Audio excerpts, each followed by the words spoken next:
Hello दोस्तों, मैं हूं प्रांजल, सभी का स्वागत करता हूं क्रिप्टो वेल के बिल्कुल फ्रेश वीडियो के अंदर। एसएससी वर्सेस अल्टकॉइन, जिसका कि महा मुकाबला फिलहाल में यहाँ पे चल रहा है। और इसी केस के अंदर अगर हम लोग बात करते हैं तो एसएससी ने लगभग 67 क्रिप्टो करेंसीज को यहाँ पे डाल दिया है एज अ सिक्योरिटी के अंदर। हम सभी लोग ये जानते हैं कि अगर हम एसएससी की हाउडी टेस्ट की डेफिनेशन को फॉलो करें तो कहीं ना कहीं बिटकॉइन इथेरियम को छोड़ के जितनी भी क्रिप्टो मतलब अल्टकॉइन है, क्रिप्टो करेंसी यानी कि अल्टकॉइन है, वो सभी की सभी कह सकते हैं 99.9% यहाँ पर सिक्योरिटी के अंदर यहाँ पे आती हैं। अगर आप कुछ देखना चाहते हैं तो डेफिनेटली मैंने इस वाली इमेज में यहाँ पे बहुत सारी चीज़ें दी हुई हैं और ये मैं बेसिकली टेलीग्राम पे भी डाला है। तो अगर आपने टेलीग्राम ज्वाइन नहीं किया है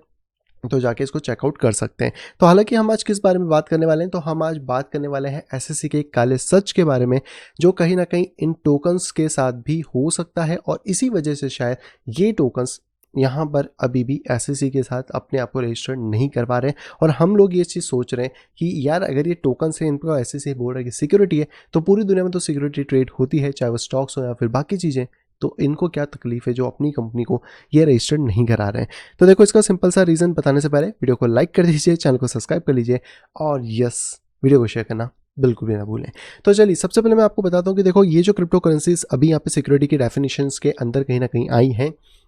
सिक्योरिटी आने का मतलब है कि जो अमेरिकन इन्वेस्टर्स हैं वो इसके अंदर पैसा डाल के ट्रेड नहीं कर सकते। यानी सिंपल सी बात है कि अमेरिका ये कह रहा है कि ये जितने भी टोकन्स हम आपको लिस्ट दे रहे हैं, अब ऐसा नहीं कि जो टोकन इसमें नहीं है वो सिक्योरिटी नहीं है, वो भी कहीं ना कहीं आगे पीछे आ जाएंगे, पर मेजोरिटी टोकन्स को यहाँ पे ले लिया गया। और यहाँ पर अमेरिका ये बोल रहा है कि देखो, ये जितने भी टोकन है इसमें कोई भी अमेरिकन पार्टिसिपेट नहीं करेगा, जितनी भी एक्सचेंज है वो इनको डीलिस्ट कर दो। और कहीं ना कहीं यहाँ पर जितने भी वीसीस हैं जो अमेरिका के अंदर है या बड़ी बड़ी जो फर्म्स हैं, वो भी इनसे बाहर निकल जाओ, जो कि ऑब्वियसली इस टाइम पे हमें होता हुआ दिख रहा है, जिसकी वजह से हम इसमें सेलिंग प्रेशर भी देख पा रहे हैं। लेकिन अगर हम लोग बात करें तो एक ऐसा भी टोकन था जिसने एसएससी के साथ रजिस्ट्रेशन किया था और इस टोकन का नाम था बेसिकली स्टेक्स। जी हाँ, ये जो स्टेक्स क्रिप्टो करेंसी थी, अगर आप लोग देखेंगे तो 2020 के अंदर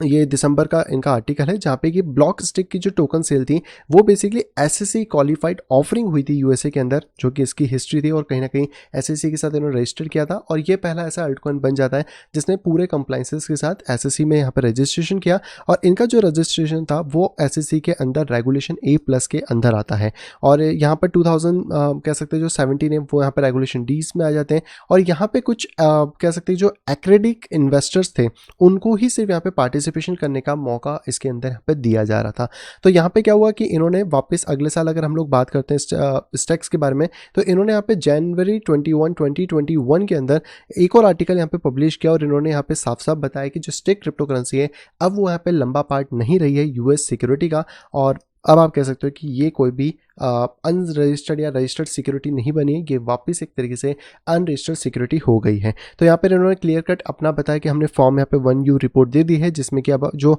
स्टेक क्रिप्टो करेंसी है वो बेसिकली एसएससी के अंदर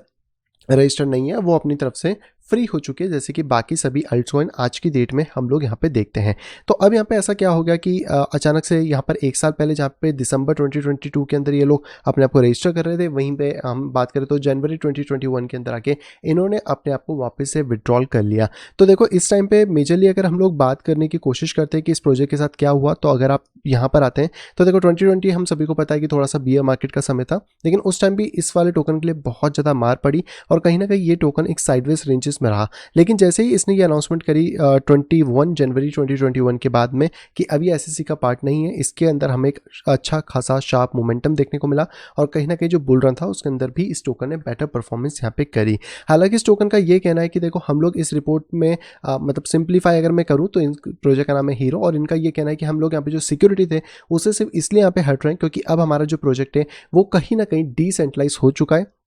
और हम ये मानते हैं कि अब हम लोगों को इसकी सिक्योरिटी की डेफिनेशन के अंदर आने की ज़रूरत यहाँ पे नहीं है। अगर हम लोग बात करते हैं कि एसएससी के अंदर सिक्योरिटी की डेफिनेशन क्या होती है, तो वही कि किसी को कोई कंपनी ऑपरेट कर रही है, कहीं पे प्रॉफिट के चांसेस हैं। तो इनका यहाँ पे बेसिकली बैक जाने का सिंपल सा मतलब ये था कि हमारी ये जो 2 साल की जर्नी है, इसमें हम लोगों ने जो फाइलिंग करी, जो भी सारी चीज़ें करी, उसके बाद हम लोग यहाँ पे एग्जिट कर रहे हैं। तो उसमें सिंपल सी बात ही आ रही थी कि हम इसको इसलिए कर रहे हैं क्योंकि हम लोग अब यहाँ पे डिसेंट्रलाइज हो चुके हैं। लेकिन क्या हुआ इन लोगों के साथ एक्चुअल में, अगर हम उसकी बात करें तो उन्होंने यहीं पे ये चीज़ें ऑलरेडी बताई थी, क्योंकि जब ये लोग यहाँ पे फाइल कर रहे थे तो यहाँ पर एक लाइन क्लियर लिखे कि ओनली एक्रेडिट इन्वेस्टर जो कि इसके अंदर पार्टिसिपेशन कर सकते थे according to the regulation D के अंदर। अगर आपको नहीं पता कि एक्रेडिट इन्वेस्टर क्या होते हैं तो आप इसको गूगल भी कर सकते हो, लेकिन जनरल सेंस में बात करें तो ये एक बिजनेसमैन या इंस्टीट्यूशन या इंडिविजुअल हो सकते हैं जिनकी नेटवर्थ थोड़ी सी ज़्यादा होती है, लाइक 1 मिलियन के आसपास। और इसी वजह से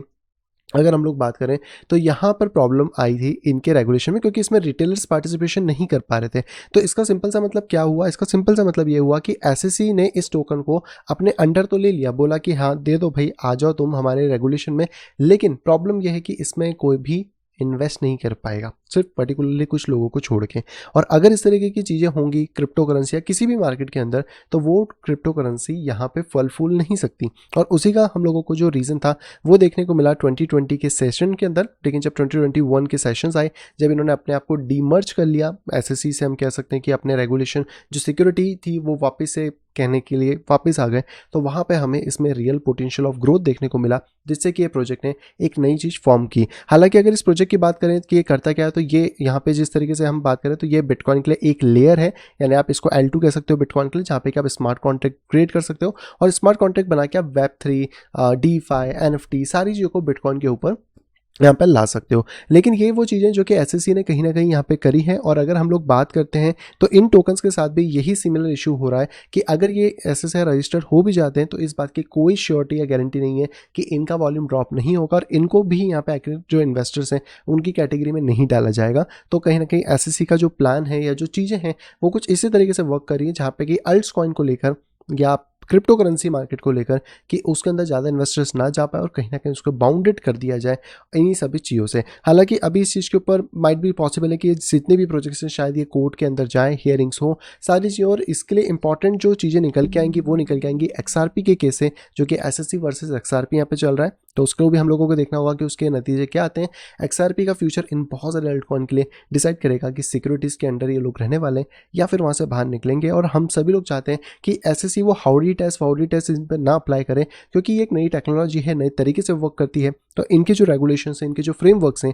वो भी नए तरीके से होने चाहिए, जैसे कि जापान और बाकी देश भी यहाँ पे फॉर्म करने में लगे हुए हैं। बाकी आपका क्या कहना है आप कमेंट बॉक्स में कमेंट करके बता सकते हैं। और ये जो केस था एसएससी वाला, ये आपको कैसा लगा डेफिनेटली कमेंट बॉक्स में बताइएगा। आई होप दोस्तों सभी को पे पसंद होगी। दोस्तों अगर वीडियो को पसंद तो प्लीज वीडियो को लाइक करेगा। अगर अभी तक आपने चैनल अपने फैमिली या फ्रेंड के साथ शेयर नहीं करा है तो तुरंत जाए शेयर करें, ताकि वो लोग भी क्रिप्टो मार्केट से अपडेटेड रह सके। और अगर आप आए फर्स्ट टाइम इस चैनल के ऊपर, तुरंत जाइए चैनल को करें सब्सक्राइब, साइड में देखिए नोटिफिकेशन बेल को दबा के क्लिक करें ऑल के ऊपर, ताकि मेरे आने वाली सभी वीडियो की इन्फॉर्मेशन प्रॉपर टाइम पे पा सकें। तो मैं मिलता हूं आपसे कुछ इंटरेस्टिंग वीडियो के साथ, तब तक have a great day and bye bye.